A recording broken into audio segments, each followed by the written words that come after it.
Assalomu alaykum qarindoshlarimiz. Mana sizga yana bitta ma'lumot. Qo'zi tug'ilsa, mabodo oyoqlari ochilib qoladi, borasi shpagatga yotib qoladi. Mana shunaqa orqanda pressipiga emas, ko'pchilik aqli yetadi pressipiga bo'lishga. Pressipiga emas, orqani oddiy orqani yumshoqroq bor, lekin qismayish kerak. Tepari joyidan mana shu shpagat qilmasa, oyoqlari ikkitasi ham bitta bo'ladi mana. Shunday bo'lasangiz, bir sutka tursa, qo'zi oyoqqa turib ketadi mana. Onasi boqib turibdi, mana tug'ildi. Zo'r qo'zi tug'ildi. Endi butonda oyog'i ochilib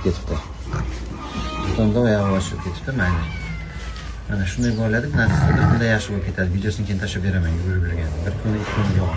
Mana ko'ryapsizmi, chotli ochilmayapti. Mana shu loyiha. Keyin mana shunaqa tug'iladi, slaboroq gamavit 3 kun davomida 1,5 graddan teri ostiga urasiz, bo'yni tepasiga, terining tagiga, podkojni. 1,5 gramdan 3 kun urasiz. Qo'zi katta bo'lsa, kichkina bo'lsa 1 gramdan mana. Keyin nasibsa bemalol yurib ketadi, zo'r bo'lib ketadi. Mana qo'zi sog'lashga grizniy qiziq bo'lgan. Mana bunasi. Hamma joyingizga barakasini bersin. Foydali ma'lumot bo'lsa, bitta like, podpiska tashlang. Shundan yaxshi foydali videolar chiqarib turamiz.